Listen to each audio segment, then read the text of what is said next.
Next, we have John Abeigon.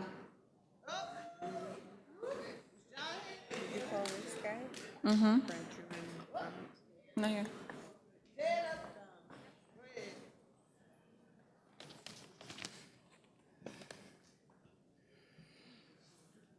I would say to the student organizations, the Youth Media Symposium, the People's Organization of Progress, and the other people-based organizations in this city, that it's time now to practice extreme civil disobedience.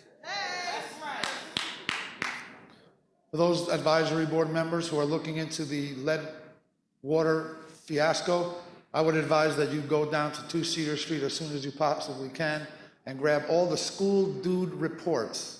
School dude, D-U-D-E. That's the requisition form that every facilities management member has to log into at the end of their shift to report. We need 10 mop heads, we need 5 cases of bleach, and we need 10 lead water filters. That's where you'll find the evidence that for the past 4 years, they've been asking for it and not receiving anything. Okay, they're trying to throw some guy.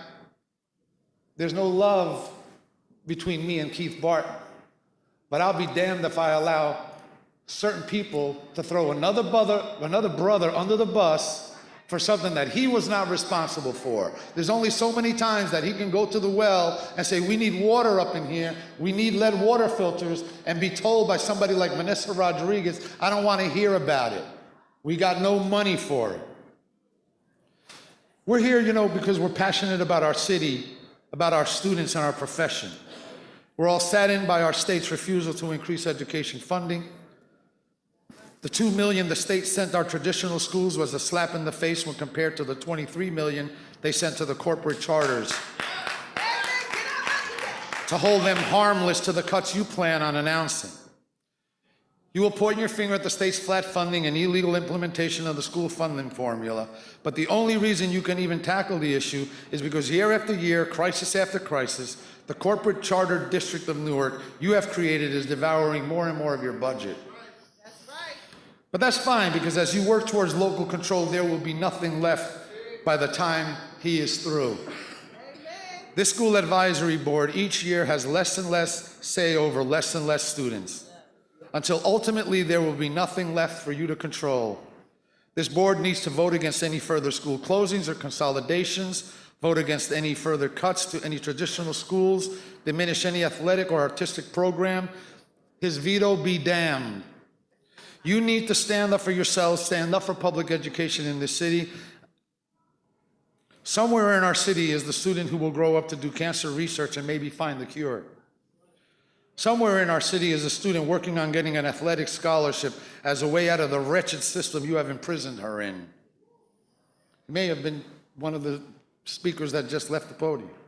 Everywhere in our city, there are teachers putting away dishes, putting their own kids to sleep, and just around 10 p.m., preparing to do lesson plans so that tomorrow they can teach our students. You and your predecessors over the last 3 years have spent tens of millions of dollars on connected consultants to do nothing but further enrich themselves. Millions that could have been used to reduce class size, to hire experienced special ed crisis managers to help our most vulnerable students, and yes, to buy lead water filters. The millions they have carted off are well documented, including nearly $700,000 to Global Education Advisors, or the $1 million sent to Amplify, 2 companies you should know a lot about.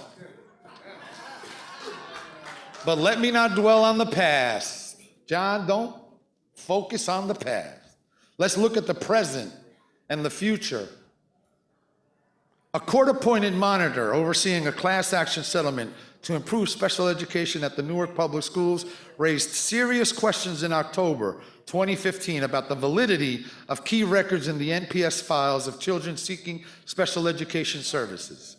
The questionable records were uniformly written, undated letters containing the date for determining whether NPS has complied with a court-imposed 90-day deadline for providing services to children with disabilities.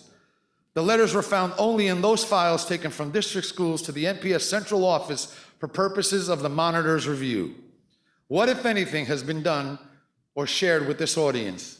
the monitor, Priscilla Petrosky, questioned the credibility of the bogus form letters because the dates for implementing special education services contradicted other information in the files.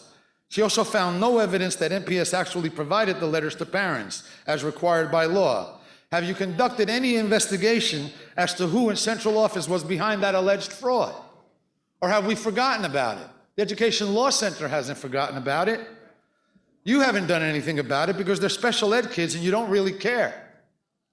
In February 2016, an administrative law judge declared that the firing of attendance counselors was illegal. Under her failed attendance policy, pretend today, deceive tomorrow, your protege, the now discredited Cammie Anderson, illegally abolished the position of attendance counselor. You were Commissioner of Education at the time. Did you not know that the plan she submitted was illegal? Or as I suspect, you just didn't care because like all education reformers, you believe that you are above the law and that laws are stupid unless you've written them. Have you called them back as ordered? Or do you plan on filing an exception? What did you do? You publicly formed another committee to look into the matter of attendance. We all know what the result of that committee will be. Nothing. Because you're not educators, you don't even know what to look for. These kids aren't dropping out, you're throwing them out. In December, the NPS began testing lead levels in the school's drinking water. Did you not know about the testing? Last Monday, while at another corporate charter school expansion event, at which you kept quiet about what you had known about since the previous Thursday, that children and staff in your schools were drinking lead-contaminated water. Your claim is that you waited until Wednesday so that you could work things out with the Department of Health and the Department of Environmental Protection. Do me a favor. If my house is on fire, don't run out and get help and not tell me that the house is on fire while I wait for you to come back with help. That's right. School board members, please, this is your last opportunity. It is incumbent upon this Board of Education and the community and political organizations that support you to press for this man's termination before any further damage is done to our public schools or more harm comes to our children. We need a public school superintendent who meets the needs of students and staff in our traditional schools, who at the very least has a certification.